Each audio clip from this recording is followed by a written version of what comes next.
शिरडी का साईं बाबा, उन्होंने पूछा क्या वो भगवान है?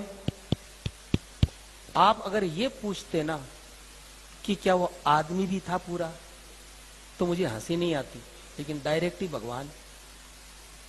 थोड़ा सा इस चीज को समझें। आपने किसी जैन मंदिर में साईं बाबा की मूर्ति देखी? किसी बौद्ध मठ में, किसी सिख गुरुद्वारे में, उसकी छोड़िए किसी चर्च में साईं बाबा की मूर्ति देखी? अरे उसको छोड़िए किसी मस्जिद में उसका कैलेंडर भी देखा?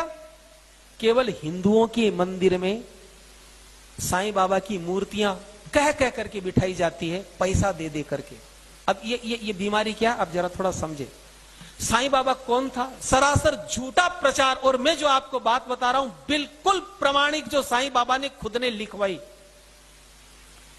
उनका चेला था गोविंद रघुनाथ राव दाभोलकर, जिसको वो हेमा पंडित बोलते थे। वो सेवा में रहता था, पढ़ा लिखा था। उसको कह करके बाबा ने अपनी जीवनी लिखवाई, पूरी पुस्तक लिखवाई, जिसका नाम है साईं सच्चरित्र, जिसको शिरडी साईं संस्थान ने प्रकाशित किया।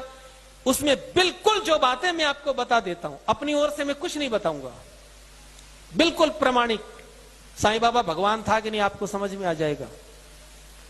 ये आदमी अफगानिस्तान का पिंडारी मुसलमान था। इसके बाप का नाम था मियां बरहुद्दीन।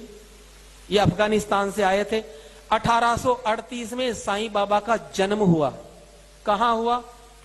अहमदनगर की एक वेश्या, उसके पास में इसका बाप मियां बरहुद्दीन जो था, वो डकैतों का ग्रुप चलाता था हिंदुस्तान में, लुटेरों का। तो वो अहमदनगर की एक वेश्या के पास रहने लग गया। उससे 2 संतानें हुई, एक लड़की और एक लड़का। लड़के का नाम रखा चांद मियां, और यही व्यक्ति, इसको साईं बाबा अब बोलते हो। जब ये थोड़ा सा बड़ा हुआ तो झोली फैलाने का काम, फेरी लगाने का काम इसको सौंपा। 6 साल की उम्र से 12 साल की उम्र तक इसने झोली घुमाई और रेकी करता था कि कौन से घर को लूटना है। कभी आप देखते हो चद्दर घुमाते हुए? ये काम इनके पास था। 12 साल की उम्र में साईं बाबा पकड़ा गया अंग्रेजों की जेल में। 8 साल तक डकैतों के ग्रुप के साथ ये पकड़ा गया था, और 8 साल तक अंग्रेजों की कैद में रहा। इसका बाप भाग गया था। फिर इसके बाप ने अंग्रेजों से समझौता करके छुड़वाया। तो अंग्रेजों ने कहा कि तुम हमारे लिए काम करो, हम तुम्हारे लिए करेंगे, तुम्हारे लड़के को छोड़ देंगे। क्या काम है? बोले कि झांसी की रानी लक्ष्मीबाई को हमें जीतना है। इसके बाप ने हाँ करी। वो व्यक्ति, इसका बाप, झांसी में चला गया और रात को गेट खोला। उसने झांसी की रानी को मरवाने का काम, उसमें सहयोग किया इसके बाप ने। 18 साल की उम्र में अंग्रेजों से समझौता हुआ साईं का, तो साईं को भेजा, पूना में भेजा गया। लोकमान्य तिलक के स्वतंत्रता संग्राम को दबाने के लिए इसको प्रोजेक्ट करके अंग्रेजों ने भेजा पूना में। और लोकमान्य बाल गंगाधर तिलक इतने चतुर थे, वो समझ गए कि ये पाखंड रचा रहा है, ये दुनिया को भटकाएगा। लोकमान्य तिलक ने चौराहे पर पटक करके अपनी जूती से पीटा इस आदमी को। वो जूती पहनते थे आगे से, तीखी तीखी सी, उस नीचे पटक करके पीटा और कहा फिर कभी यहां दिख गया तो जान से मार दूंगा। तो ये आदमी वहां से भागा। बिल्कुल पाखंड का रूप इसने धारण किया लोगों को ठगने के लिए। मैं भूत प्रेत जानता हूं, मैं तंत्र मंत्र जानता हूं, मैं ये करूं, मैं बेटा दूंगा, मैं आरोग्य दूंगा, मैं पैसा दूंगा, पाखंड। फिर ये व्यक्ति शिरडी में आया 20 साल की उम्र में। शिरडी में ही क्यों, बंबई में क्यों नहीं? क्योंकि शिरडी में, उस क्षेत्र में संत ज्ञानेश्वर हुए थे।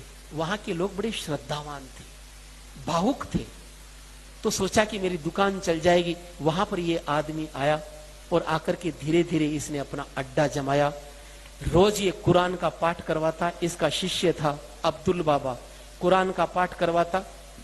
अपने हाथों से बकरा काट करके, अपने हाथों से बकरा काट करके चावल में मिला करके प्रसाद बांटता। कोई नहीं लेता तो गंदी गंदी गालियां देता। एक बार तो ऐसा हुआ, काका साहेब दीक्षित एकादशी के दिन उनसे बोला कि बकरा लाओ। उन्होंने कहा मैं तो ब्राह्मण हूं, तो गालियां दी।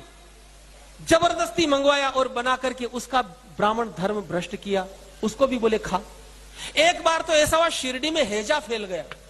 तो वहां के पंचों ने कहा कि ऐसा करो कि कोई जीव हिंसा मत करना, ताकि हैजा कंट्रोल में आ जाए।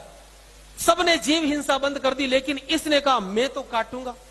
बकरा अपने हाथों से काटता, काट करके चावल में मिला करके सबको प्रसाद बांटता। बोले मैं तो मुसलमान हूं। ये आदमी महीनों महीनों नहाता नहीं था, संडास जाने का डिब्बा, उसी से ये आदमी पानी पीता, चिलम पीता था। सन 1887 में इसको दमे की बीमारी हुई। चिलम की वजह से अपनी दमे की बीमारी ये जिंदगी में कभी ठीक नहीं कर पाया, और 1918 में 3 दिन दमे का इसको अटैक आया, और 1918 में दशहरे का दिन था, उस दिन ये आदमी मर गया। अब मुझे एक बात बताइए, न तो इसने कोई प्रतिभा थी, न इसमें कोई भक्ति थी, न इसका हिंदू धर्म से कोई लेना देना था। जिंदगी भर ये हिंदू देवी देवताओं को गालियां देता था। जो आपको साईं राम, ओम साईं, ये तो बाद में जोड़े गए केवल मूर्ख बनाने के लिए। 1957 तक इसकी जो कब्र थी, जहां आज मंदिर बना हुआ, यहां केवल मजार थी इसकी। यहां पर अब्दुल बाबा इसका मजार का पैसा लेता था, लेकिन वो मर गया।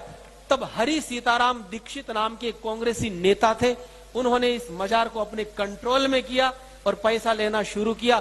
फिर पाखंड की शुरुआत हुई। इंडोनेशिया से ये पूरा का पूरा जो षड्यंत्र चला कि हिंदू मंदिरों को कैसे बर्बाद